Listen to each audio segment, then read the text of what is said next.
علیہ السلام کے پاس جتنا تھا شاید اس دنیا میں اتنا کسی کے پاس نہیں ہوگا، اتنا مال اللہ نے انہیں عطا کیا، مگر وہ شکر کے لیے رات کھڑے ہوتے تو صبح ہو جاتی۔ اللہ تعالیٰ ان کو دکھا کر فرشتوں پر رشک فرماتا تھا، اے فرشتوں دیکھو میرا بندہ، میں نے اسے سب دیا ہے پھر بھی میری عبادت میں کمی نہیں کرتا۔ فرشتوں نے کہا کہ مولا اگر تو اس سب سے لے لے گا تو شکر کرے گا یہ بندہ تیرا؟ اللہ تبارک و تعالیٰ نے فرمایا اب اسے میں آزمائش میں ڈالتا ہوں۔ تم نے یہ سوال کیا ہے کہ میرے مال ساری چیزیں دینے کی وجہ سے یہ شکر کر رہا ہے، تو حضرت ایوب علیہ السلام کثرت سے الحمدللہ کہا کرتے تھے۔ پھر اللہ تبارک و تعالیٰ نے اچانک آزمائش میں، امتحان میں ایسا ڈالا اس نبی پاک کو کہ آندھیاں چلیں، ایسی آندھیاں چلیں کہ ان کے پورے جانور ایک ساتھ مر گئے، سب چلے گئے۔ ایک بھاری نقصان ہے، یہ کروڑوں کا نقصان جس کا ہو جائے۔ حضرت ایوب علیہ السلام پھر مصلی بچھائے اور رات میں الحمدللہ کی تکرار شروع کرتے ہیں کہ رب العالمین تیرا کروڑا شکر و احسان ہے، اور شکر بجا لاتے رہے، یہاں تک کہ پھر چند دنوں کے بعد بیماریوں کی وبا پھیلی۔ وہ بیماریوں میں ایسا ہوا کہ ان کی اولاد ایک کے بعد دیگرے انتقال کرنا شروع ہو گئے۔ ان کے بیٹے اور بیٹیاں جتنی تھیں تقریباً 100 اولاد ان کی سب انتقال کر گئے۔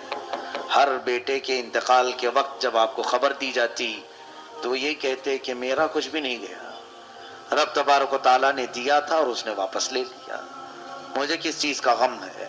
وہ الحمدللہ کہتے رہے، اسی پر قائم رہے۔ ظاہر سی بات ہے اولاد کی محبت، مال کی محبت فطرت میں آ ہی جاتی ہے۔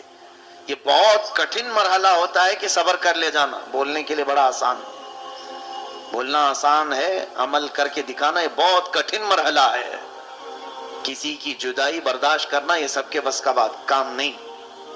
اس کے بعد ان کی یہ اہل خانہ سارے جب دنیا سے رخصت ہو گئے، کچھ بھی باقی نہیں تھا سوائے آپ کے ایک چھوٹے سے گھر کے اور آپ کی ایک وفا شعار بیوی حضرت بی بی رحمت، ان کو جمیلہ بھی کہا گیا ہے۔ حضرت بی بی رحمت آپ کے ساتھ رہیں خدمت کرتے ہوئے، باقی کوئی نہیں تھا۔ حضرت ایوب علیہ السلام پھر چند دنوں کے بعد خود آپ کو علالت بیماری ایسی آئی کہ بخار بڑھتا گیا بڑھتا گیا بڑھتا گیا، اتنا کہ آپ کا جسم بخار سے گل گیا پورا۔ لیکن اس حالت میں بھی آپ بارگاہ رب العزت میں پوری رات کھڑے ہونے کی کوشش کرتے۔ آپ لکڑی کے سہارے، دیوار کے سہارے کھڑے ہوتے تھے اور گر جاتے تھے رات کو عبادت کرتے کرتے۔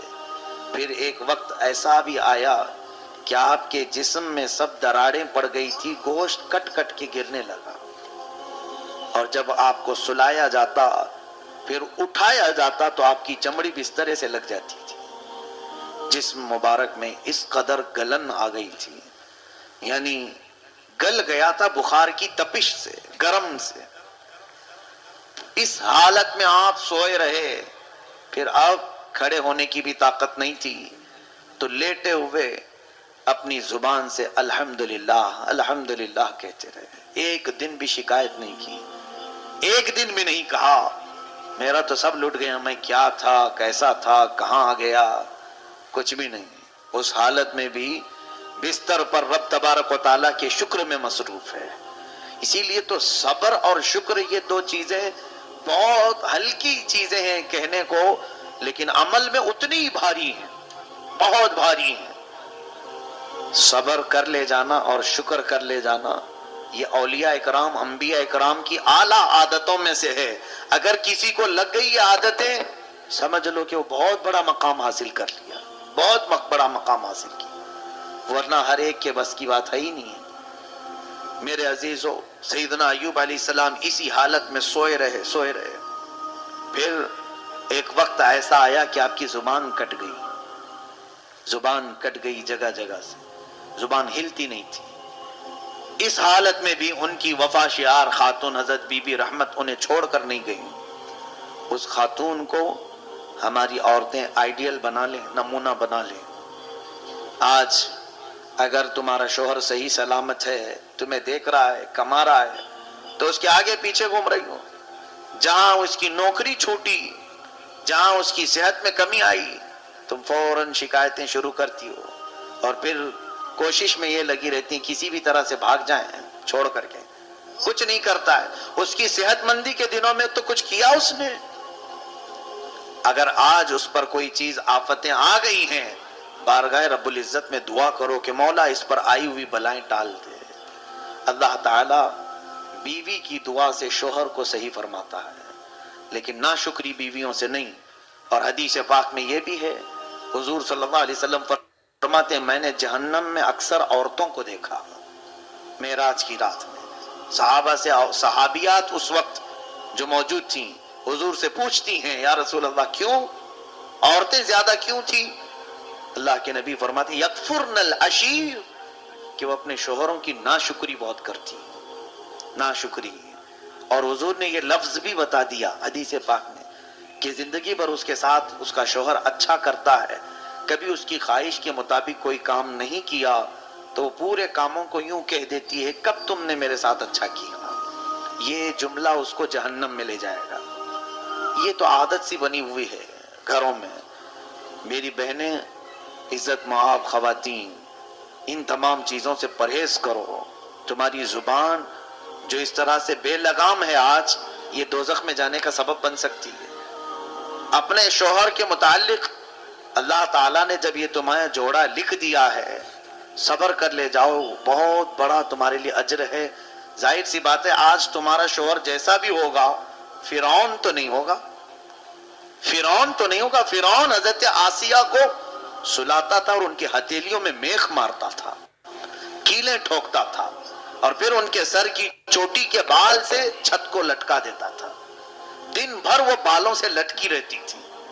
اس قدر ظلم کرتا تھا سیدہ آسیہ پر، کس لیے کہ وہ حضرت موسیٰ علیہ السلام پر ایمان لائی تھی، اور اسی حالت میں ان کو شہید کر دیا. اس نے مار کر کے ٹکڑے کر کے شہید کیا سیدہ بی بی آسیہ رضی اللہ تعالیٰ نے.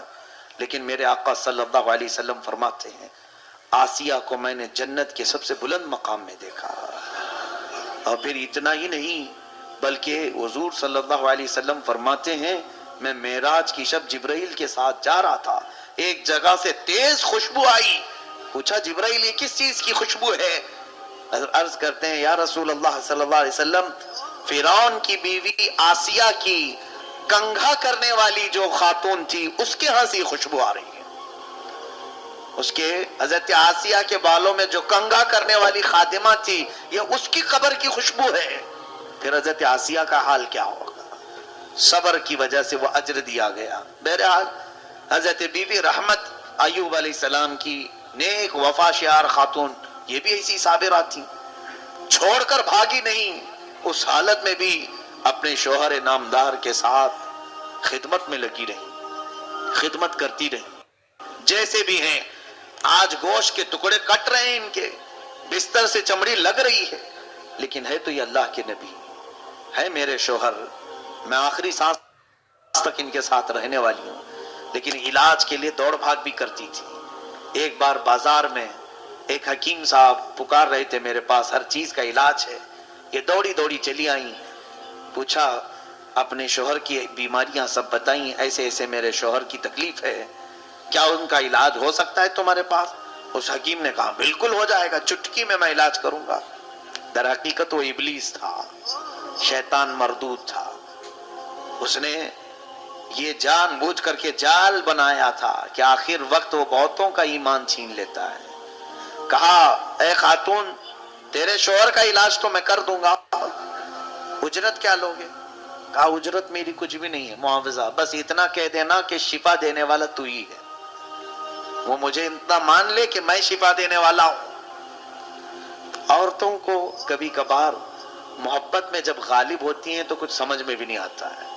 اندھا دھند جیسے آج بھی بچوں کی محبت میں عورتیں بہک جاتی ہیں. ارے کہیں سے تو علاج ہو جائے، میرا بچہ بچ جائے. یہ نہیں ہے ایمان. میرا شوہر بچ جائے، میں کچھ بھی کر لوں، چاہے مندر جانا پڑے، چاہے کہیں مجھے سر ٹیکنا پڑے، میرا بچہ بچ جائے. نہیں، کفر و شرک کر کے اگر تم کسی کو بچا سکتے ہو تو پھر کس خاک کی زندگی جی رہے ہو؟ یہ نہ ایمان ہے نہ اسلام ہے. یہاں تمہاری آزمائش ہے، یہاں تمہارا امتحان ہے. اپنی چاہے سخت بیماری ہو یا اپنے عزیزوں کی، حرام راستہ تم اختیار کر ہی نہیں سکتے. نہ کرو جب تک ہو سکے. بیماری کس نے دی تمہیں؟ اللہ نے. اور شفا کون دے گا؟ اللہ. یہ عقیدہ بس کافی ہے. مجھے جو بیماری پہنچی ہے وہ اللہ کی طرف سے آئی، اور شفا بھی اللہ ہی عطا کرے گا. اس عقیدے پر قائم رہو بس. حضرت بی بی رحمت غلط جگہ پر پہنچ گئی تھی لیکن انجانے میں، اور انہیں اپنے شوہر کی محبت تھی. ان کو خیال بھی نہیں آیا کہ کیا گمراہ کرنے کی بات کیا ہے، کچھ نہیں سوچا. انہوں دوڑتی دوڑتی آئی، اپنے شوہر سے کہہ دیا اب آپ کا علاج ہو جائے گا، اب گھبرائیے مت، میں نے اچھا ڈاکٹر تلاش کیا ہے، اچھا حکیم مل گیا ہے. کہا کیا؟ کہاں سے حکیم ملا؟ کہا بازار میں ایک بہت بڑے بزرگ ہیں، اچھے حکیم ہیں. کہا اجرت تم کہاں سے دو گی؟ ہمارے پاس تو کچھ ہے نہیں. کہا نہیں، وہ اجرت بھی نہیں لیں گے. انہوں نے اتنا ہی کہا ہے کہ بیماری صحیح ہونے کے بعد آپ اتنا کہہ دیں کہ شفا دینے والا تو ہے. جلال میں آ گئے ایوب علیہ السلام بیماری کے عالم میں. کہا اے جمیلہ، تم کسی حکیم کے پاس نہیں، ابلیس لعین کے پاس گئی تھی. اللہ کی قسم، سنو ایوب علیہ السلام قسم کھاتے ہیں، اللہ کی قسم اگر میں صحیح ہو گیا تو تجھے 100 کوڑے ماروں گا. بیماری میں ایک ہی عورت ساتھ رہی ہے، کوئی نہیں ہے. اس کے باوجود یہ ایمان کی اعلیٰ مثال اگر کہیں ملتی ہے تو نبیوں کے دربار میں. ان کو کسی سے کوئی پرواہ نہیں ہے کہ یہ چھوڑے گا وہ چھوڑے گا، مجھے کچھ نہیں. مخلوق سے ان کی کوئی پرواہ ہی نہیں ہوتی. وہ نبی اللہ تھے، اللہ کے نبی تھے. ان کا عقیدہ تو اپنے رب کے ساتھ بڑا مضبوط تھا. جاتا ہے کوئی تو جائے، میرا مولا مجھے پرورش کرے گا. بی بی رحمت کو آپ نے قسم کھا کر کے کہا، تب بھی وہ بھاگ کر کے نہیں گئی. ایک تو بیماری میں تمہارا اچھا کرنے گئی اور الٹا تم مجھے مارنے کی بات کر رہے ہو، اور وہ بھی قسم کھا لیا کہ مجھے 100 کوڑے مارو گے. اگر اس زمانے میں کسی خاتون کو کہہ دیں تو وہ پورا بکھیڑا کھڑا کر دیں، ہمیں کھلا چاہیے، طلاق چاہیے، مجلس بٹھاؤ، میٹنگ بٹھاؤ، بہت سارے معاملہ. یہاں پر ایک چیز سیکھنے کو ملتی ہے کہ اگر ایمان میں مرد مضبوط ہو، اپنی عورتوں کے متعلق یہ کہہ دے چاہے ہمارے گھر میں کچھ بھی ہو جائے، غلط راستے کے ذریعے سے کوئی چیز ہمارے گھر نہ پہنچے گی. بس اس پر آپ قائم رہیں، دیکھیں پھر آپ کی اولاد بھی، آپ کا گھرانہ بھی اس طرح سے چلے گا کہ اللہ تبارک و تعالیٰ سارے صالحین آپ کی نسل میں پیدا فرمائے گا. لیکن ہم مجبوریوں کے عالم میں یہ سوچ لیتے ہیں کہیں سے بھی آ رہا ہے چلا لو. یار آج غربت ہے، تنگی ہے، کہیں حرام کا آ رہا ہے چلا لو. بہت سارے لوگوں کے گھر اس طرح سے تباہ و برباد ہو گئے. یاد رکھنا، کبھی تم مالدار تھے، بڑے پیسے والے تھے، جیب میں ہمیشہ مال بھرا رہتا تھا، اچانک ایسی بندش لگ گئی کہ اب کچھ بھی نہیں آتا، خال خال پھر رہے ہیں. ایسے حالت میں تمہارا امتحان چل رہا ہوتا ہے. اب تمہاری بیویاں اگر صابرہ ہو تو کہیں گی کہ چھوڑو، اچھے دن بھی ہم نے دیکھے ہیں، یہ برے دن بھی ٹل جائیں گے، اللہ تعالیٰ پھر اچھے دن لے آئے گا. لیکن اگر کوئی یہ کہنا شروع کر دے خالی خالی پھر رہے ہو، کیسے چلے گا، جاؤ کہیں سے منہ مار کے لے آؤ. پھر اگر وہ منہ مارنے کی بات آئے تو کسی کو دھوکہ دے، کسی کو ٹوپی پہنائے، کسی کو جھوٹ بولے، کہیں سے سود سے حاصل کرے، چوری سے حاصل کرے، ڈکیتی سے حاصل کرے. مال آیا تو یہاں 2 کی ذمہ داری. اگر بیوی گھر میں لے آئی تو شوہر کی ذمہ داری ہے پوچھے کہ کہاں سے آیا، پوچھے نہیں، ارے کہیں سے تو لے کے آ رہی ہے، کچھ تو کر کے لا رہی ہے، گھر چل رہا ہے نا. اور اگر شوہر لا رہا ہے ایسے تنگ دستی کے دنوں میں تو عورت کی ذمہ داری ہے پوچھے کیا میاں آپ کو کام لگ گیا، حلال ذریعے سے مال آ گیا آپ کے پاس.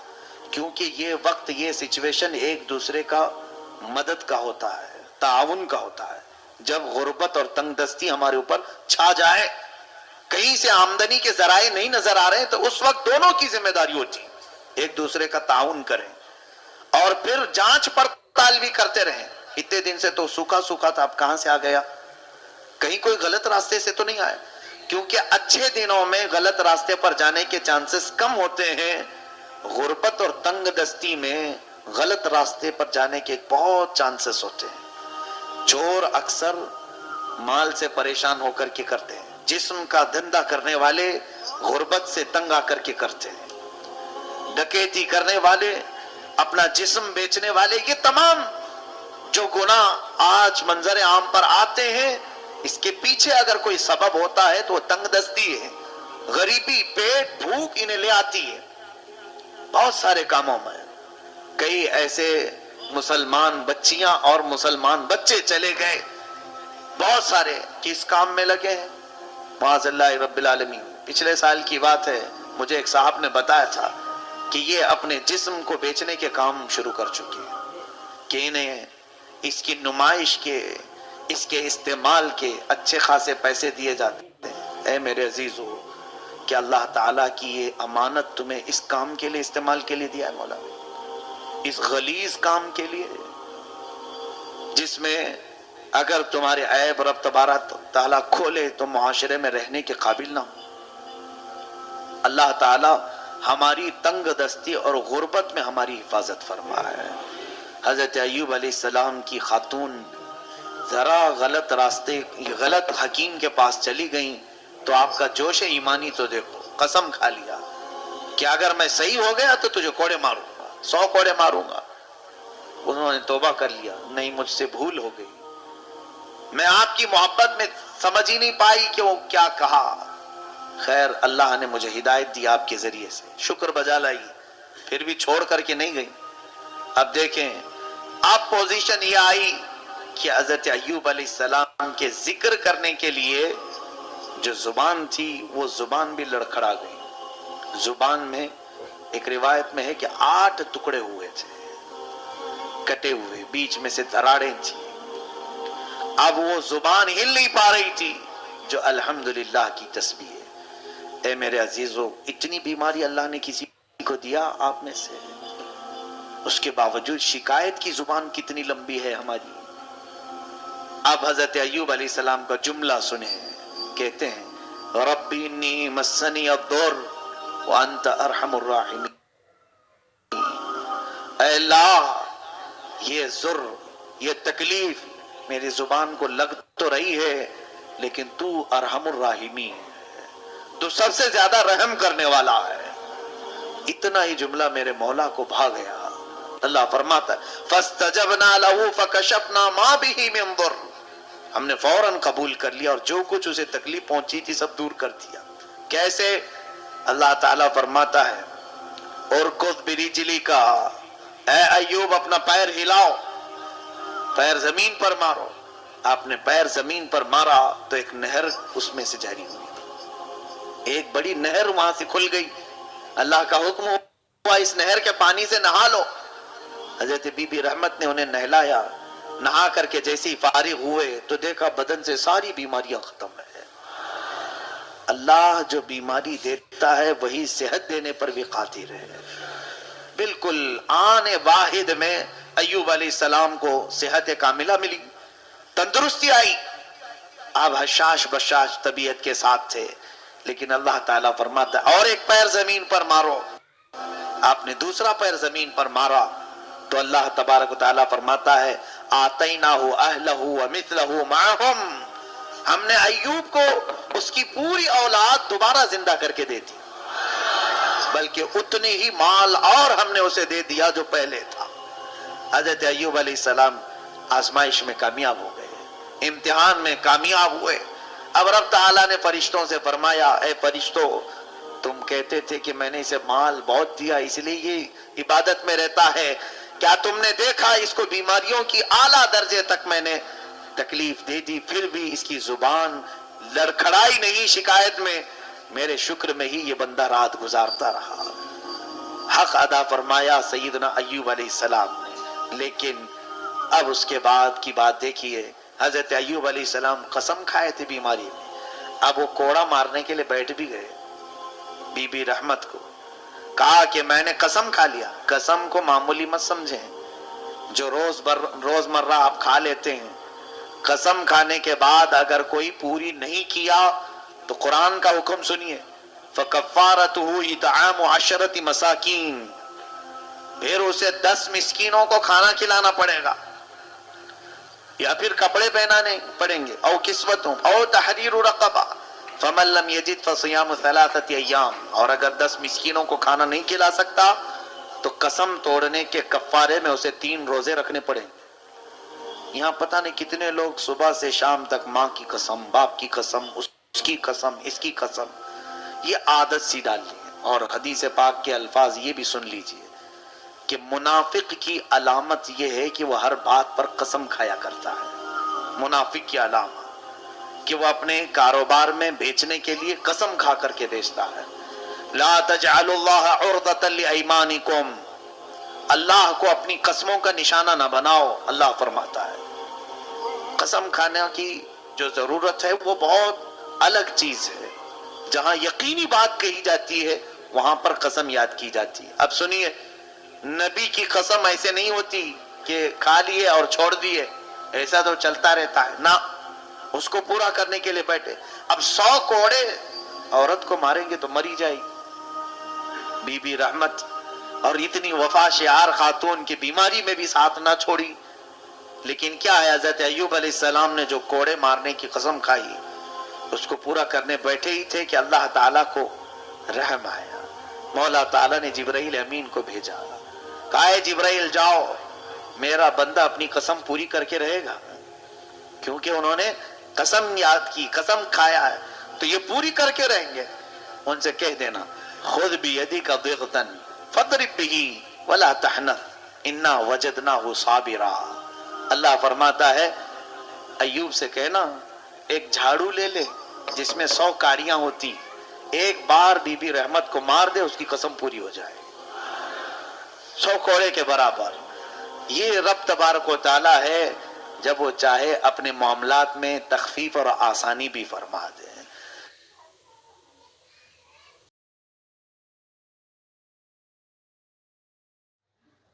آپ کو ہمارا بیان مفتی اظہر صاحب کا اچھا لگا تو آگے بھی شیئر کر دیجیے۔ السلام علیکم ورحمۃ اللہ وبرکاتہ۔